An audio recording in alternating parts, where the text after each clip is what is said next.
Thank you. Madam President, may I make, Yes, we recognize Senator Mig Subiri. point of order. Madam President, the point of order. Under Section 93, 94, and 95 on unparliamentary acts and language, I just want to point out that the video that the lady senator presented was obviously opinionated, a propaganda tool, right? It's should be stricken off the record, Madam President. And it's unparliamentary. We've seen videos presenting evidence on issues that are taken up on the floor. Senator Tulfo always comes out with videos showing people being mauled, people being abused for the information of this body to act on that particular issue.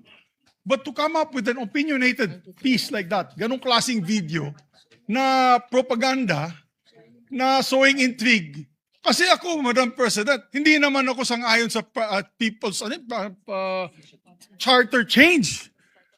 I was the first one in this institution who fought that kind of move with the PI, and all of us together, kaming lahat, for the first time in the history of the Senate, 24 senators tumayo dyan at pinasapu natin yung Contra People's Initiative, na fake People's Initiative, na talagang kinall out natin yung lahat ng grupo ng tumutulak nun, from the Speaker and even Malacanang, kinalaban natin.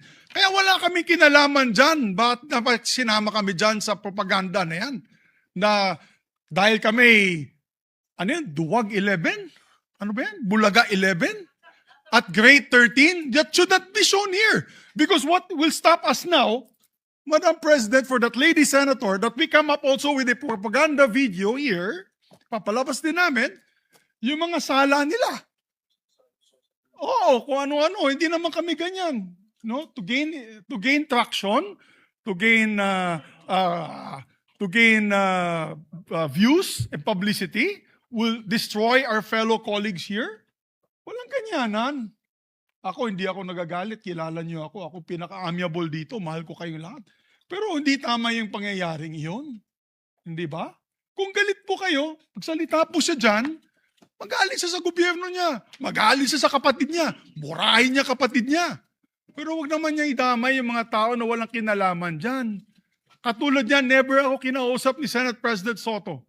Never ako kinausap ng mga kasamahan ko dito about charter change. Kasi alam din nila, tutol ako. Tinanong ko din sila, wala silang kausap, wala silang kinalaman, wala silang alam sa charter change.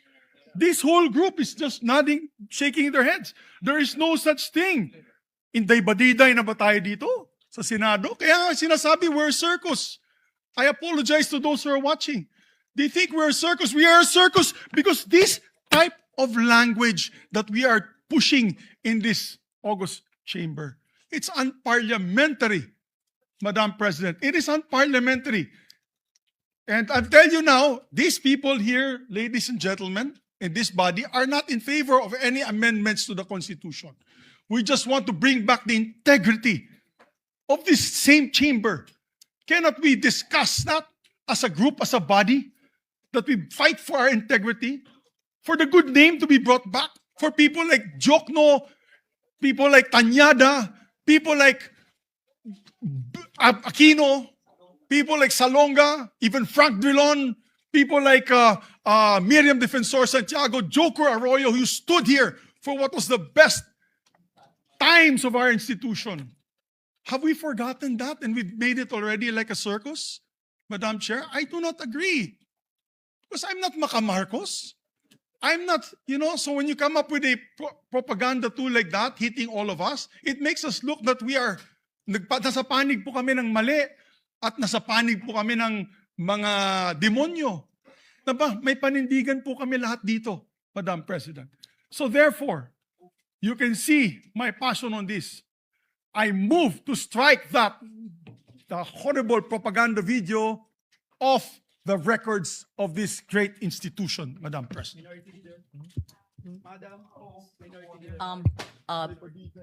Before I recognize the former Senate President, may I ask the former Senate President, Senator Subiri, is that transformed into your motion? Yes, that's a motion. That is your motion. That is a motion, madam. Yes. So before we act on your motion, may I hear first from the minority leader Thank and you. then Senator Tulfo? Yes. Is it a Thank you, Your manifestation Honor. or a motion Thank as you well? very much, Your Honor. Well, this is a way of seconding the motion of Senator Subiri. First of all, the presentation, or what we call the editorial video that we witnessed, yes. I would like to take exception of my being mentioned there. Parang lumalabas na parang lahat ng narinig nila or nakipag-meeting sa akin ang speaker o kung sino pa, parang pumayag ako. Sana tinanong nila yung source nila, pumayag ba ako? Yung mga binabanggit na idea, I did not even mention it to any member of the Senate. Tungkol doon sa mga ideas of, let's say, a regional Senate and all that. Ito mga idea ng mga tao to eh. Di ba? Kung nakikinig ka, narinig mo yung idea, ikaw ba'y sumang-ayon na? Dahil narinig mo? For example, in my case, I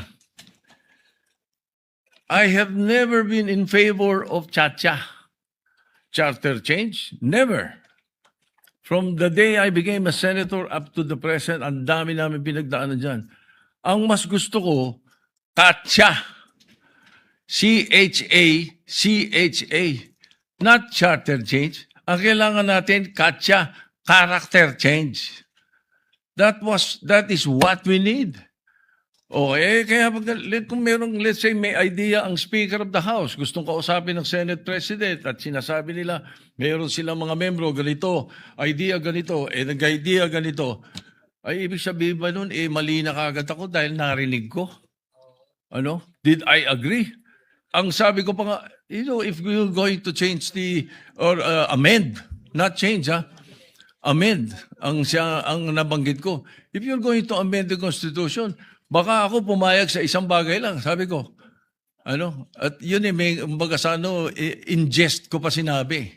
Sabi ko, ibaba natin ang edad. Bakit sa Amerika, 35 years old ng presidente?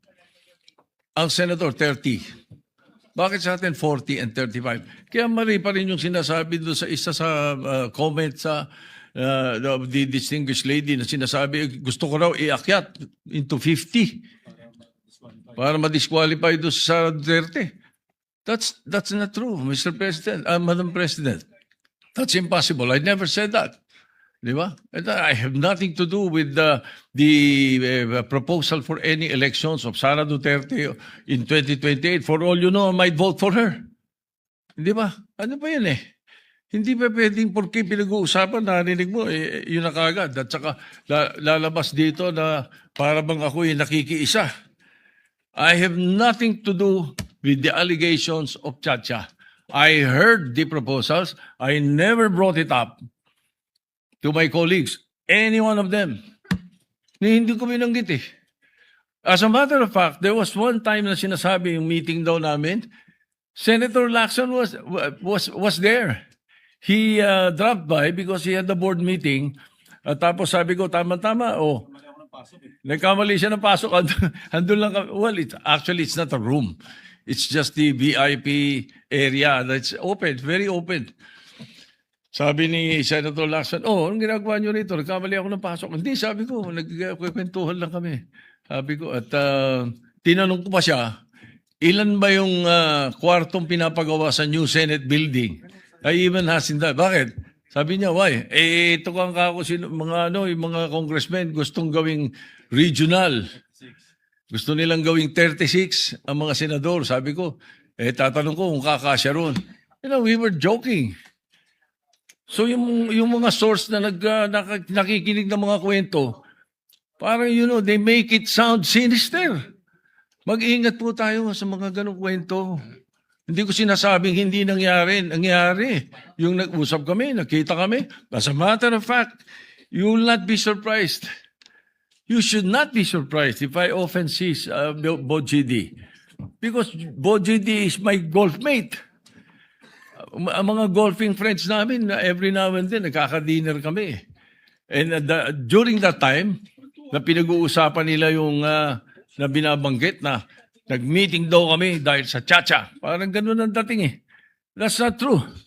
Ang talagang topic namin was the new TW777 of Honma Meres.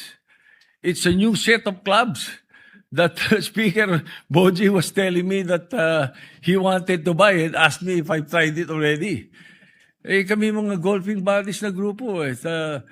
Even Dom Mendoza was there because Dom Mendoza is NPC also. He's the Secretary General of NPC.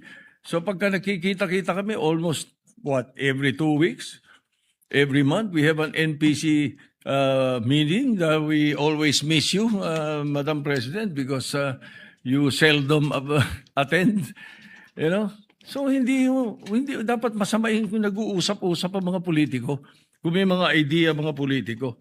That's why I really take offense.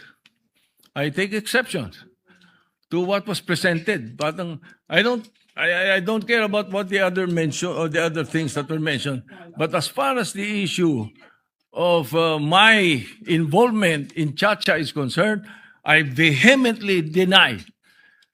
Definitely, I have nothing to do with that.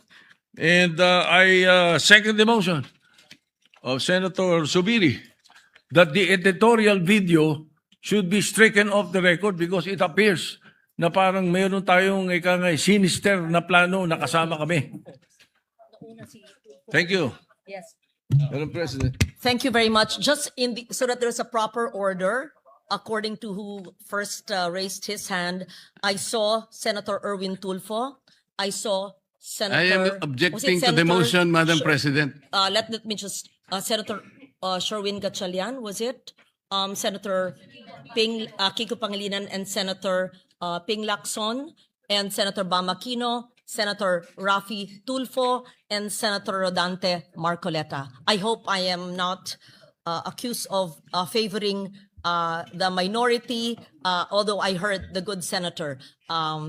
Yes, Senator Marcoleta may speak after Madam Senator President, Erwin. Yes. I think I need to be heard because I am the one who objected to the motion. Oh, there's been an objection. Okay. Yes. The others are seconding the motion of Senator Miguel Zubiri. Yes, Madam President, Senator I think Dante Marcoleta is objecting to the motion to delete off the record the privileged speech. May we, the video in the privileged speech. We take note of that. May we hear the other seconding motions? And I think I've recognized the others in that order. Yes, we take note Madam President, will of you the not objection. hear why I objected? I Yes. need to register the reasons why I objected to the motion. Madam President, I raised my hands immediately after. So I guess siguro May I? before hearing the objection of the good gentleman. That is what the from chair Pampanga. will actually. That is what the presiding officer will actually say. That we will listen in the order that I mentioned, the seconding motions, and we will likewise listen to the objection so noted by Senator Marcoleta and all the reasons pertaining to the objection, and we will vote on the measure because there is an objection. Thank you. Thank you, Madam Chair. Madam Chair, I second the motion to strike that off our records that video presentation presented earlier, Madam President, because Madam President, all senators of this chamber, be it the majority, be it the minority, we need respect, or we deserve respect, Madam Chair. We must not tolerate presentation of unparliamentary acts. Yung ating institusyon, Madam Chair, isisirain doon po sa video presentation. Nasisira po yung ating institusyon. And what we're trying to do, Madam Chair or Madam President, instead of trying to regain yung credibility of this Senate, ano na lamang po at babanatan po natin mismo ang ating institusyon. Wala pong iniwan yun, Madam President, na sisirain po natin ang sarili nating tahanan. Mabuti po sana kung facts-based po yung mga iprinisit na kanina. Haka-haka lamang po. Akala ko nga po, fake news yung pinapanood ko, which I believe is fake news, which I believe is just an opinion, an idea of one person or one group, Madam President. I think, so I therefore seconded the motion that that video recording be stricken off the records of the Senate. Thank you, Madam President. Take note of that. Next is Senator Kiko Pangilinan. We recognize. Thank you, Mr. President. I likewise support the and second the motion to strike off the record the video, Mr. President. Clearly, disinformation has no place in this chamber, Mr. President. Sowing of intrigues has no place in this plenary hall, Mr. President. Fake news has no place in this plenary hall, Mr. President. And I say this by presenting the facts, Mr. President. This representation was chairman of the Constitutional Amendments Committee from August 12 until May 11. And the records will speak for itself. Sabi nga nila, we should seek the truth from the facts and not from disinformation video propaganda. What are the facts? From August 12 until May 11, Mr. President, the Committee on Constitutional Amendments never held hearings on constitutional change. That in itself is proof, Mr. President, that this haka-haka, this conspiracy to commit or to amend the Constitution for whatever reason, self-serving, term extension, NOEL, etc. These are lies, Mr. President. At least in this plenary hall and in this chamber, the Senate did not entertain charter change under my watch as chairman of the Committee on Constitutional Amendments. For the record, Mr. President, and I support the striking of the record, that it be stricken off the record, Mr. President. Thank you. We take note of that, Senator Pangilinan. Just for the record, so that it is clear that's Rule 34, Section 93. Acts and language which offend a senator or any public institution shall be deemed unparliamentary. And Section 94, no senator under any circumstances shall use offensive or improper language against another senator or against any public institution, just for the record. We recognize then Senator Sherwin Gatchalian. Thank you, Madam President. Madam President, for the record, never ho namin napag-usapan po ang charter change. CONAS, CONCON, People's Initiative, never po lumabas yung pangalan ng charter change sa aming pag-uusap. Nag-uusap po kami tungkol ho kung paano ho natin maiayos ang mga problema ho ng ating bansa. Higit sa lahat, paano ho mabalik ang tiwala ng taong bayan sa ating institusyon. Aminado ho tayo, pag tayo po ay umiikot sa buong Pilipinas, nakakausap po natin ang ating mga constituents, marami hong nagulat, maraming nagalit, at marami hong nadismaya. At ito ay hamon sa ating lahat, hindi lang po sa ating Senate President, kundi sa ating lahat kung paano ho tayo magtutulong-tulong, maibalik po ang dignidad at respeto ng taong bayan sa ating institusyon. Kaya mga kasama, itong mga lumalabas na video na ganito, hindi ho ito nakakatulong. Bagkus, ito rin po ay magkakaroon ng negatibong epekto sa pananaw po ng ating mga kababayan sa institusyon na mahal ho natin ang gusto ho natin protektahan. So with that, Madam President, let me second the motion of Senator Miguel Zubiri, invoking Section 93 of our rules, acts, and language which offend a senator or any public institution shall be deemed unparliamentary. Thank you, Mr. President. Thank you, Madam President. Thank you, Senator Sherwin Gatchalian. Let me just also note that maintaining and restoring the dignity of the institution, the Senate as an institution, is not a monopoly of a few in this institution. I believe that each and every one of us in this institution wishes to maintain the dignity, and all of us, to the best of our ability, whenever we are in plenary or in hearings or even outside our premises, are bound to that. Thank you. Senator Ping Lacson, please. Thank you, Madam President. My name was mentioned by the distinguished minority leader, and I confirm that I witnessed a portion of their conversation. I think present during that discussion, of course, the minority leader, Speaker Boji D, the Deputy Speaker, I think Hernandez, and the former Secretary of the Senate, Dong Mendoza. Nagkamali po ako ng paso kasi I was about to attend a board meeting in the same area, and nakita ako nung tao ni Senator Soto. So napasok ako, sabi ko, "Ops, mali pala. Ano bang ginagawa niyo rito?" So, ang unang tanong sa akin, tama-tama kasi pag-uusapan namin na kung sakali magkaroon ng charter change, baka pwedeng request ng Speaker of the House kung pwedeng increase yung number of senators to 36 from 24. Ang naging role ko naman doon, kasi tama-tama, ilan ba yung kwarto doon sa Senate building? Sabi ko, 65, kasi yun ang request ni Senator Pimentel at that time. He was also thinking of increasing the number of senators. So, 36 lang kailangan.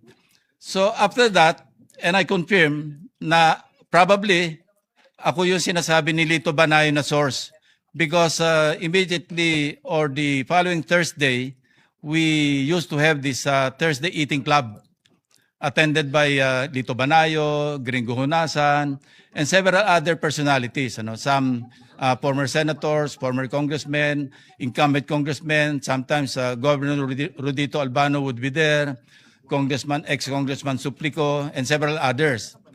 So, ako naman, walang, wala naman seryoso sa pag-usapan. So, I shared, sabi ko, kanina nga pala nung Monday or Tuesday, sabi ko na napapag-usapan na i-increase yung number of senators. So, parang kwentuhan lang yon. Kung seryoso yon, hindi ko ikukwento kasi sensitive kung seryoso. And I also confirm the manifestations of several of my colleagues in the minority na never naming napag-usapan yan in as many caucuses that we held or we had in different places. Ang pinag-uusapan po lang namin, Madam President, kung paano natin isasalba yung integridad, yung dignidad, yung reputasyon ng Senado. Wala po kami ibang pag-uusapan na kaya kami magpaplano na mag-take over sa Senate leadership, para sa CONAS, never. I confirm their earlier statements, Madam President. So, kanina nabanggit ni Minority Leader Tito Soto na ang unang press statement ng ating distinguished Senator from Ilocos Norte, kaya raw babaguhin yung age of qualification. Itataas daw from 40 to 50 para ma-disqualify si VP Sara kasi hindi pa siya mag-50 in 2028. Baligtad po ngayon ang sinasabi. At baligtad doon sa katotohanan, dalang narinig ko usapan nila, ibababa yung age ng mga senador, hindi po si Presidente. Mga senatorial candidates, ibababa from 40 to 35. Nagbiro pa nga ako, ng Presidente, Nagbiro pa nga ako, sabi ko, partner, para ba kay Vico Soto yan? Nagbiro pa, in jest, of course, Mr. President. Madam President. Yun po yung takbo ng usapan. So, paano nabuo yung istorya? Nakatakot-takot pa yung mga video. Wala pong katotohanan. Kaya nung na-interview po ako ng media, sabi ko, outright lies, flat lies. Kasi hindi po totoo na napag-usapan doon na itaas yung edad, yung qualifying age, pagtapo ng presidente sa vice presidente from 40 to 50 para ma-disqualify. nothing could be farther from the truth, Madam President. So with that, I support the motion of the former Senate President, former Majority Leader Mig Subiri, na to strike off the record yung mga portions na offensive sa mga kapwa natin senador, Mr. Yeah, minus the whole video. I support that motion, Madam President. Thank you, Senator Lacson. We recognize Senator Bamakino. Was it then Senator Tulfo, Rafi, and Senator Risa raised her hand. Just for the information of Senator Marcoleta, it's not that I'm delaying the reasons for your objection, sir. We are listening to the seconding motions. Thank you. Magandang araw, Madam President, mga kasama. I rise to second the motion of Senator Zubiri. Dahil yung video po na nakita ho natin, marami hong pagsisinungaling. Unang-una po, klaklaruhin ko po, we have been meeting as a minority maybe 2 times a week.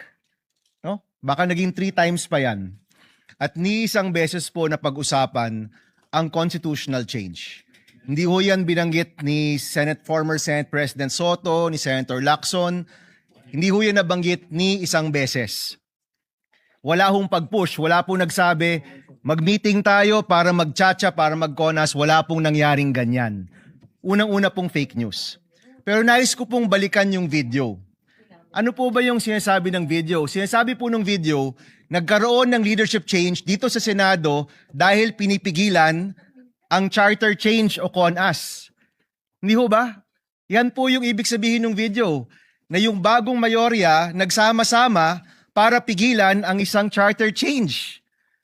Tama ba ako, mga kasama? Yun yung ibig sabihin ng video eh. Kung yun po yung ibig sabihin ng video, at dahil nagkaroon ng leadership change para pigilan ang CONAS, marami pong naniwala sa fake news. Dahil wala po yan sa kahit anumang plano ng mayorya. When we were in the majority, there were 15 members of the majority. 4 po dyan, kasama na po ngayon ng bagong mayorya. Ni isang beses po, hindi na pag-usapan ang charter change sa anumang meeting po namin. Ni isang beses, hindi po na pag-usapan ang CONCON o CONAS. Pagdating ko po dito sa Senado, ngayong 20th Congress, ni isang beses, hindi ho yan nabanggit. In fact, Mr. President, I don't even know kung merong naka-file. Meron bang naka-file na chacha o CONAS o CONCON ngayon in the 20th Congress? Palagi ko wala. Sabi po ni Senator Pangilinan, wala man silang napakinggan. Any motion, any bill on charter change, wala po. So kung sasabihin niyo po sa amin, ang rason kung bakit nagkaroon ng leadership change ay para pigilan ang isang CONAS o CONCON, ibig po sabihin yan, maraming naniwala sa fake news. Dahil hindi po totoo yan. Unang-una. Pangalawa, sa totoo lang po, marami ho dito ipaglalaban ang 1987 Constitution. Marami po dito hindi papayag na baguhin yan sa terminong ito. Marami po dito, hindi lang sa mayorya, pati rin po sa minority, ang magsasama-sama para hindi mabago ang 1987 Constitution. At higit pa po dito, ito pong sasabihin ko, marami rin po dito hindi papayag sa isang no election scenario. Siguro po, kung tinanong kami, kayo ba dito ay para sa charter change? Baka po makita po ng ating distinguished lady na marami po ditong sasang-ayon na ayaw natin ng charter change. Kung nagtanong lang po, ilan ba dito talaga yung ayaw ng eleksyon? Baka malaman po lahat tayo dito. Talagang 2028 election, paninindigan po natin na matutuloy. Kung tinanong lang po kami, siguro po, masasabi ho natin ngayon pa lang, kung nagbilangan tayo ngayon, baka 24 po ang makuha natin na hindi papayag sa charter change. Baka 24 po ang makita ho natin na hindi papayag na walang eleksyon. So para sabihin po na yung minority, yan ang pinakapaka, yun po'y mali, yun po'y fake news, yun po'y misinformation, and I second the motion of Senator Zubiri to strike this video off the record. Maraming salamat, Mr. Chairman, Madam President. Thank you, Senator Bamakino. We recognize Senator Rafi Tulfo.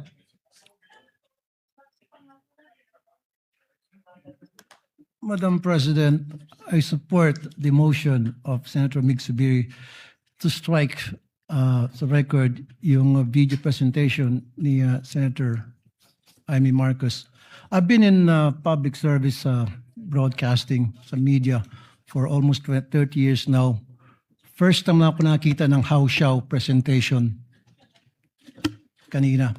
But before that, let me tell you this. Sana wag nating gamitin yung plenary para sa mga conspiracy theories natin. Sana maging totoo lang tayo. Again, babalikan natin yung sinasabi ko, experience ko sa media. 30 years na po ako sa media. Kapag ako po or anybody from the media, professional, legit, hindi yung house show, pag nag-expose, gumawa ng expose, binabakapan yan ng video related doon sa expose, hindi yung gawa-gawa, hindi yung katang-isip, hindi yung opinion. Pag naglabas ng expose ang isang tao, especially dito sa bulwagang ito, dapat related doon sa sinasabi noong senador. Just like what Senator Zubiri said, nakita niyo naman po, Madam President, every time na ako'y gagawa ng expose, every time na ako'y gagawa dito ng privilege speech, at yung privilege speech ko, binabakapan ko po ng mga sumbong, actual na mga sumbong ng mga taong lumalapit sa aking programa at dinadala ko rito para mabigyan ng solusyon ang problemang inilalapit sa akin at hindi po yung opinion lamang. Ganun po dapat tayo rito. Now, ilang beses na po tayo nagpalit ng liderato dito sa Senado. Every time nagkaroon ng palitan, ngayon lang po ako nakita na nagkakaroon ng kaguluhan. Why? What's wrong? Dapat hindi na po. Let's move on. Kasi nasasayang po yung oras natin dito, puro na lang bangayan. The people have spoken. Sinasabi nila, enough is enough. We've been like a circus for the past few days. Pinagtatawanan po tayo. I was out there last night. Pag naglalakad ako, kinakausap ko ng mga tao, ano nangyari sa Senado? Ano bang nangyari sa inyo? What's going on? Nakakaya na po. Ang panawagan ko, magtrabaho na lang po tayo. Itigil na po natin to mga kung ano ng mga nasa katang-isip natin. Let's move on because we were voted, elected by the people para magtrabaho, hindi para magbangayan. Maraming salamat, Madam President. Maraming salamat po. Tayo po ay nakikiisa rin sa sinabi nyo. May katanungan lang po ang presiding officer because we are using either the Filipino language or English. I would like to request the good gentleman from Isabela to use a alternative word to how shall because it may be difficult to translate it. Is that Filipino? I just want to be enlightened. How shall Yes. street lingo meaning fake? I'm sorry. Ibig sabihin fake, Okay. ibig sabihin peke. Yes.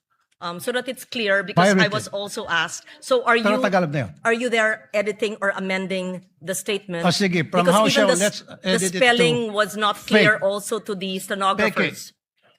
Hindi legit. Okay. yun Opo. lang po. Thank you. Thank you very Thank much. you, Madam President. Since we're talking about parliamentary language, may we also cite that everyone uses either English in its traditional form and Filipino and or other languages of the 120 languages of the Philippines. Thank you. Senator Risa Ontiveros. Thank you. Salamat po, Madam President. Madam President, sinusugundahan ko rin po ang motion ni Senador Mig Zubiri na strike ang video po na iyan sa record nitong sesyon. Ulitin ko lang po ang sinabi ko last week sa sarili ko namang privilege speech. Ganito na ba kababa ang inaabot ng politika sa Pilipinas? Na hanggang dito sa floor ay magbabatuhan tayo ng putik. Sanay naman tayo sa pakikipagdebate, pagtanggap ng batikos at pagsagot sa mahihirap na tanong. So, hindi ako sensitibo sa puna. Sanay ako dyan. Pero, Madam President, ang pinakita po na video ay fake news. Hindi ko yan pwedeng hayaan kasama ng ating mga kasama na andyan na lang unchallenged. Delivering a privileged speech is not the same as having the privilege to have fake news entered into the official record as if it were evidence. The materials presented made serious claims about the intentions of fellow senators, including allegations about pursuing charter change without presenting proof sufficient to support those conclusions. Kung may alegasyon tungkol sa charter change, ipakita ang boto, panukala, o akson. Huwag naman hahantong pa, gaya ni sinabi ng kasama natin, sa conspiracy theories. Dear colleagues, we can argue hard without lowering the dignity of this chamber. Last week, nag-privilege speech po ako tungkol sa barilan dito sa Senado. Napakarami pong nagsabing magtatanong sa akin pero wala naman ngayon. At ngayon, may bago na naman pong kwento. Ibang storya na naman po ang gusto ngayong linggo. Nakakahiya na, please. Araw-araw na lang bang ganito? Huwag naman sanang dumating ang araw na wala na tayong mukhang maiharap sa mga Pilipino. At for the record, gaya din ng sinabi ng maraming kasama, malinaw naman ang track record ko na mariin na pagtuto sa charter change at gaya ng sinabi ng mga kasama, wala pong pinag-usapang charter change. Muli, Madam President, for the record, sinusugundahan ko po ang motion. Salamat po, Madam President. Thank you, Senator Risa Ontiveros. May we recognize Senator J.V. Ejercito. Yes, thank you, Madam President. Likewise, may I also put on record that I support the motion of Senator Zubiri that the privilege speech of our colleague be stricken off the records. And Madam President, allow me to explain. Let us not allow this august institution to be used as a platform for disinformation.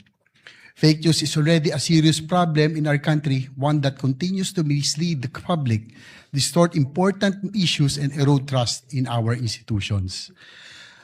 Sinisigundahan ko rin ang mga pahayag ng aking pong kasamahan kanina, yung pong Constitutional Assembly, Charter Change or People's Initiative, kailanman hindi namin napag-usapan o kailanman hindi napag-usapan ng lahat dito sa Senado.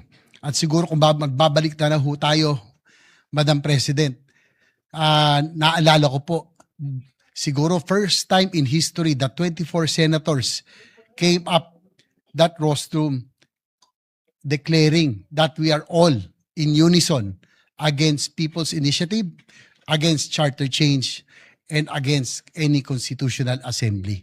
So hindi pa ho natin kailanman pinag-uusapan yan kailanman.